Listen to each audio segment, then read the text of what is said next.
Place Home Studio series on basic recording. In this first chapter, we're going to be covering basic recording with a microphone. And let me tell you what our goal is for this first chapter. We're going to take a microphone that is not configured or plugged in, and we're going to create a signal chain from this microphone into our digital audio workstation software and record sound on media, in this case a hard disk. We want that sound to be the best quality that we can get with our setup for a basic setup. So that's our goal. The hero of our story is the ubiquitous Shure SM-58 microphone. This is a dynamic microphone, and we'll talk about the differences between dynamic and condenser microphones. It's really very commonly used for all types of applications, from live performance to recording. Many hit records have been made with this microphone, and it is a high value microphone. It's not expensive, but it's very high quality, and for that reason it's been around for a long time and people still use it all over the place today. It's a good microphone for us to start with. You probably noticed that this microphone is not plugged in, and I'm clearly not using it right now. I'm using the microphones that are built into my camera, and while they do okay for that type of setup, it's not a great setup. It's certainly one of the reasons that we want to use microphones, to have much better sound quality. To talk about the other elements of our setup, we'll be using a digital audio workstation to control the sound and to record it. But between this microphone and that digital audio workstation, we have a device for audio processing, digital audio processing, which is my Motu 1248 Pro audio interface. So we'll be plugging this microphone into that interface. That interface is talking to my digital audio workstation, and we'll use those things in conjunction with each other to achieve our goal of a good quality sound recording with this microphone. Now, one of the things that we'll really be working on is the level of the sound, and kind of the end goal for recording sound, whether you're making a CD or whatever other type of recording, is often 0 dB. So we'll start far lower than 0 dB just by plugging this into our 1248, but the usual goal is to end up at or near 0 dB.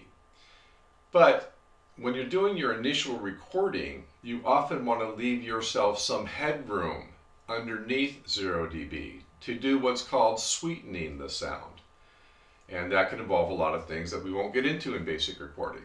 So our actual goal for this session will be somewhere around -6 to -10 dB. That's the sound level that we are striving for. Now that might not make much sense right now, but it will as we get started. So let's begin the process by physically connecting our microphone to the 1248. And believe it or not, the quality starts right there. So I have a microphone cable here, and on the other end of this microphone cable is the 1248, which I'm not going to bother to try to show you a picture of that actual unit and the way it's installed here. But here's a picture of the unit from the Motu website, and it's a very high quality digital signal processing device. It has many inputs, both for microphones and for instruments, and on the back for regular audio. And with it, I can put up to 4 microphones in at the same time. So for this purpose, I'm just plugging this into the mic 1 interface. The quality does start with the cable, and I have a fairly standard XLR cable here. The female end of the XLR is going to go into the microphone, and the male end of the XLR will plug in to the 1248. So we've just established the physical connection between the microphone and the 1248, And you'll have to take my word for it that the 1248 is also now connected via USB to my digital audio workstation.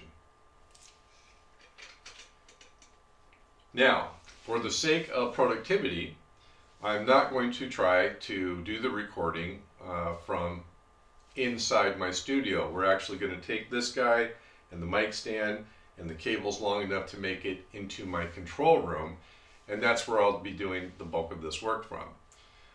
Again, this is not hooked up right now, so you're not hearing it.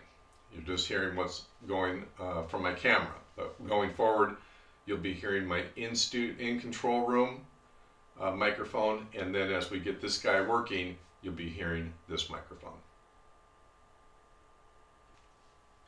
One thing that I will note about a basic element of recording is obviously what you're recording, in this case a voice, my voice, but also where you're recording in terms of sound.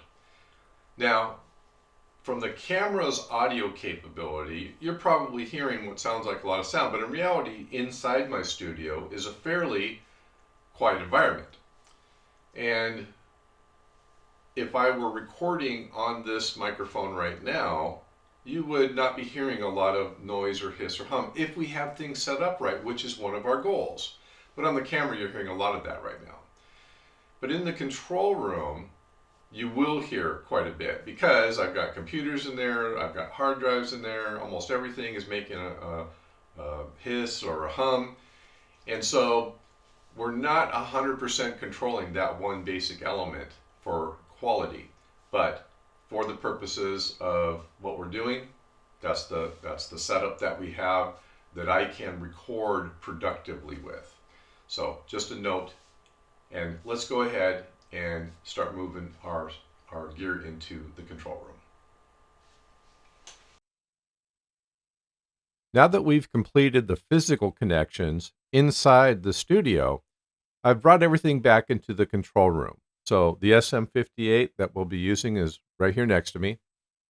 And what I want to do now is show you all the digital and logical connections that we'll make through our digital audio workstation software and the software that supports the Mo2 audio interface that we plugged into inside the studio.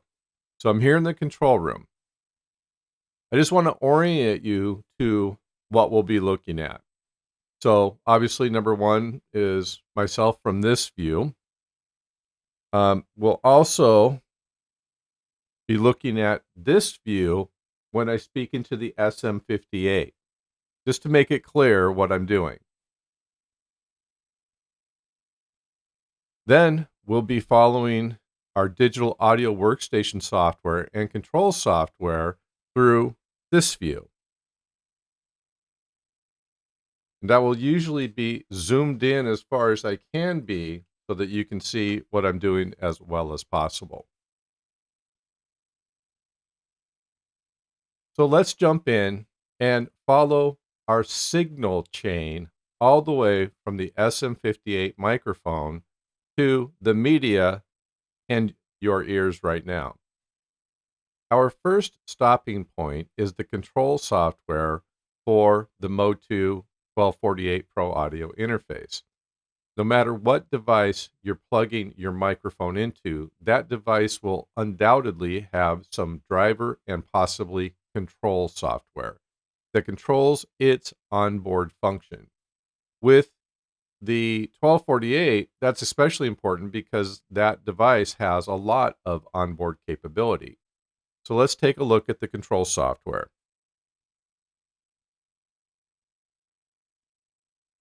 Its interface is pretty simple, and the functionality is fairly straightforward. So we are plugged into the interface mic 1 up here, so microphone interface number 1, and we can control the input gain, which is the first stop. The first stop really in the signal chain is input gain, the ability to turn up the signal from the microphone, and that's extremely important. And for what we're learning here today, that's the only part of this control software that we're going to use. Switching over to the digital audio workstation software, we have 4 tracks. The top 4 tracks is really all that we're concerned about here. The first track is the studio microphone that I'm actually using to record this part of the presentation. The second track is the SM-58 microphone that we're going to get working and tune through this process. Then the following 2 tracks are auxiliary tracks that route the sound from the microphone tracks out to both the recording you're hearing and the recording I can monitor in the control room. So those are the only 4 tracks that we're really worried about. And we'll switch over to the mixing board view. Here in the mixing board view, we can see a lot of interesting things. Undoubtedly, you are also using some digital audio workstation software, but this is a similar view that you might be looking at on a physical mixer as well. We've got our tracks, we can see our signal levels, and up here at the top are some very interesting things. These are plugins that are being used on each channel. And you'll notice the second channel, which is the SM-58 microphone, has a dynamics plugged in that is currently not enabled. So we'll talk more about that in just a couple of seconds.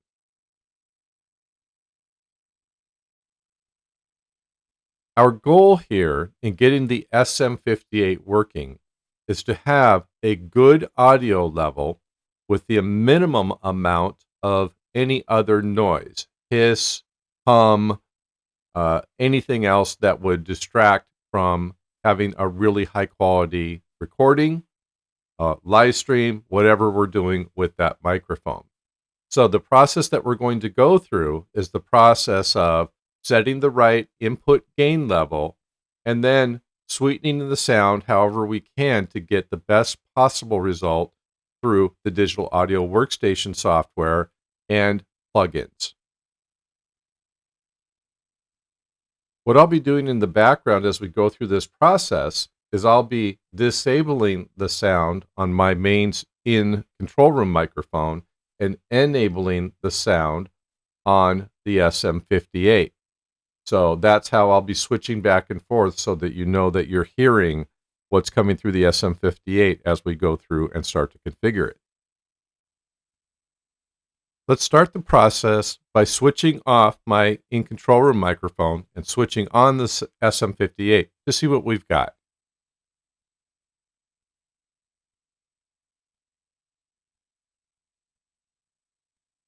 Testing 1, 2, 3. Testing 1, 2, 3. I'm testing 1, 2, 3.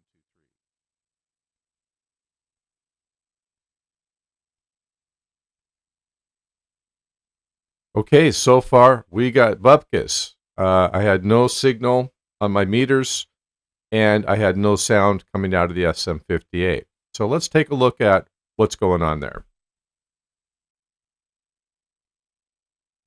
I now have both microphones enabled, so if we start to get some signal on the SM-58, we will see it here in this interface. So this is our control software, and we can see that on mic channel 1, we have 0 gain. Just plugging the microphone into the audio interface with 0 gain is not going to get us a result. So let's turn this up a little bit. And I'll do a mic check to see if we get anything. Check, check, mic check. Aha, we're getting a little bit of signal. Now I need that signal to be considerably higher. So I'm going to go ahead and turn this up to about, I'm going to say 40 dB.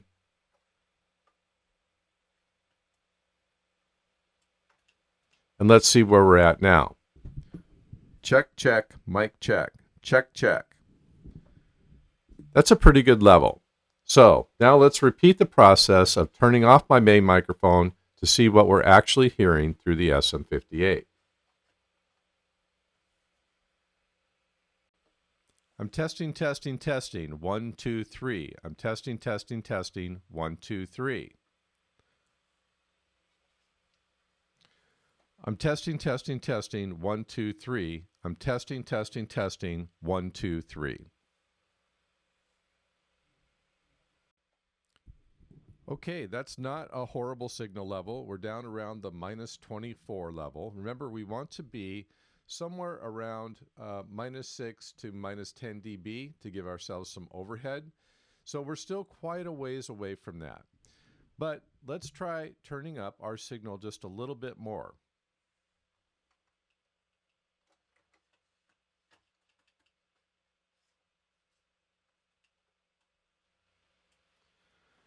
What you should be noticing right now is even though the volume level is low, you're hearing a bit of hiss. And so the trick on your initial input gain is to find a good level of input without having that hiss or other noises or overdrive. So what I've found on this interface is that about 40 is as high as I want to go.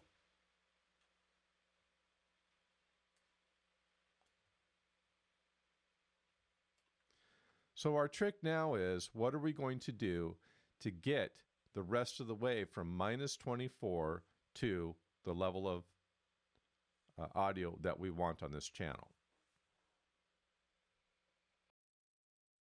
So let's recap where we're at in our signal chain so far. We physically connected to the 1248 Pro Audio interface. We've used the Pro Audio setup control software that controls the functions on the Pro Audio device itself to move our input gain to a good level where we can hear it, but there's not too much hiss or other noise. Now we're in our digital audio workstation software, and we're going to use its tools and plugins to get ourselves from the minus 24 level of input gain all the way up to the minus 6 to minus 10 level of input gain.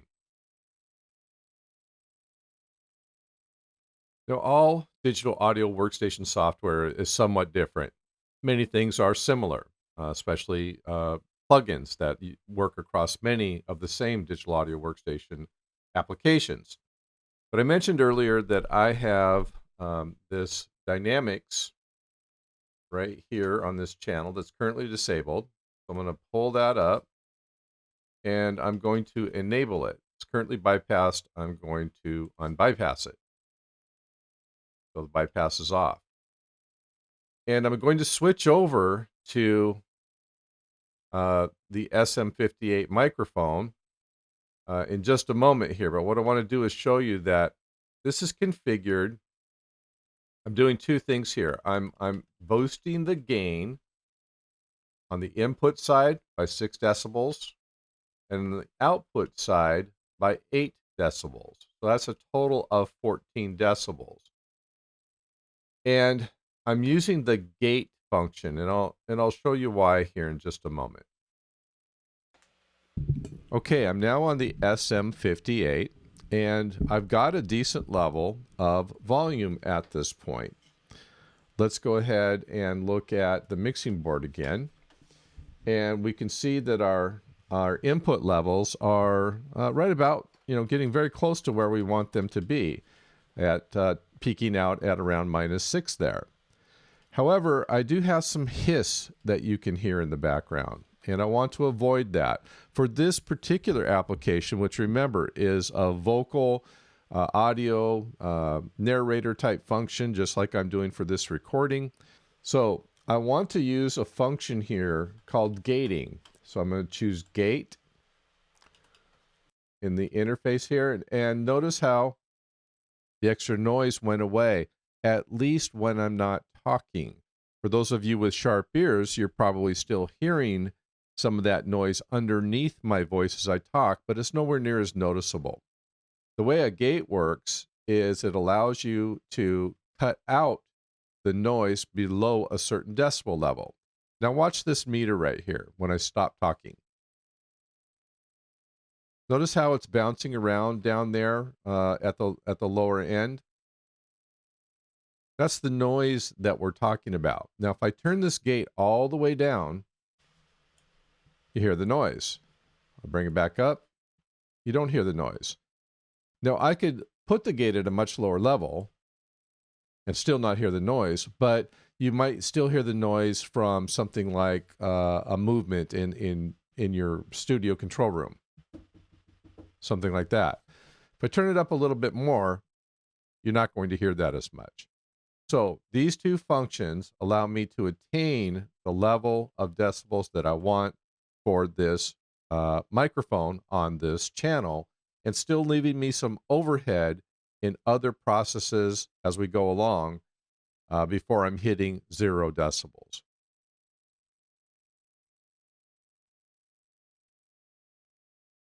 I mentioned earlier that the input gain on the 1248 was the first step in the signal chain. And for the sake of accuracy, that's not quite true. The first step in the signal chain is, of course, the microphone. And the vibrations and airwaves that your voice or whatever you're recording causes is translated by the microphone, by its diaphragm, in the workings of the microphone into electronic signals. Those electronic signals are carried over the cable into the interface, in this case of the 1248, where the 1248's analog to digital converters take the input from the microphone, process it, and turn it into a digital signal. That is also a step in the signal chain. That signal is then picked up by the software for the 1248, which is actually on board built into the 1248. And that input is processed and amplified and passed along the chain. I've set up a 5th track, and I'll start recording on that track right now. So what we're doing is we're checking the audio that is coming in from the SM-58 and only from the SM-58 through the signal chain that we've created, and we'll play back this audio to see how it sounds. Check, 1, 2, 3. Mic check, 1, 2, 3.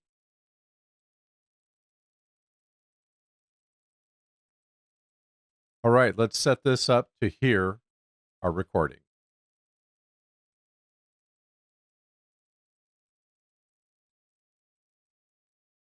So what we're doing is we're checking the audio that is coming in from the SM-58 and only from the SM-58 through the signal chain that we've created, and we'll play back this audio to see how it sounds.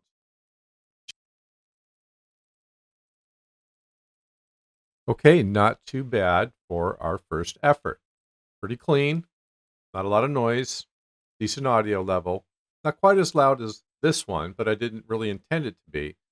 It's in that range that we want for being able to sweeten, add effects, do other things with the audio, and have that headroom below 0 dB.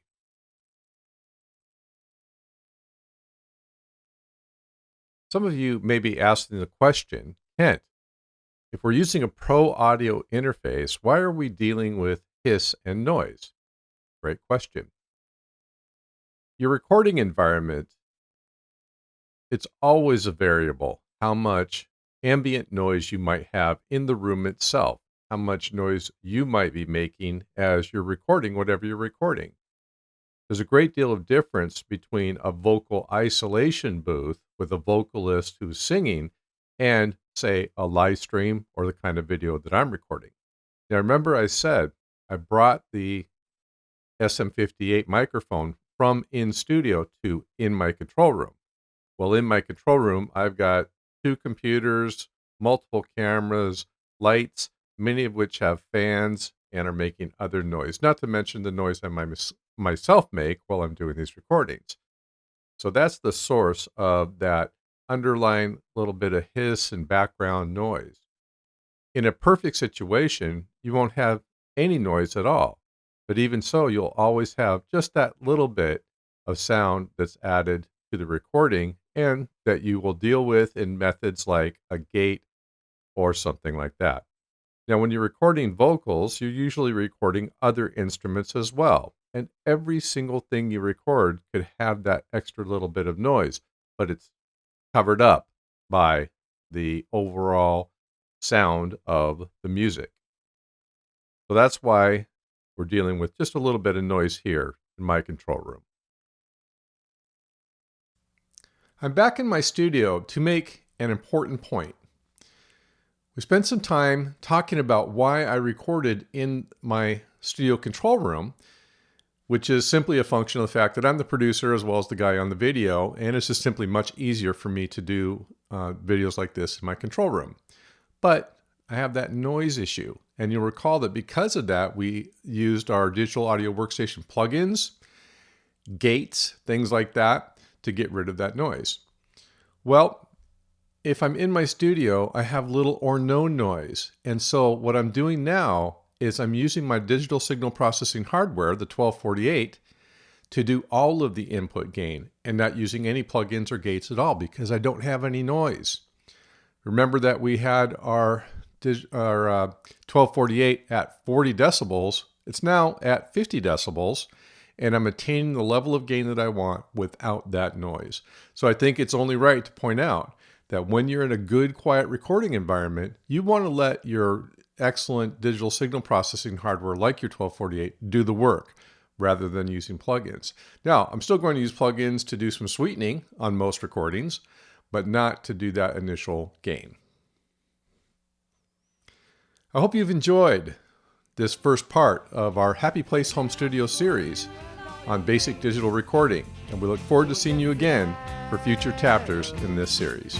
We'll just be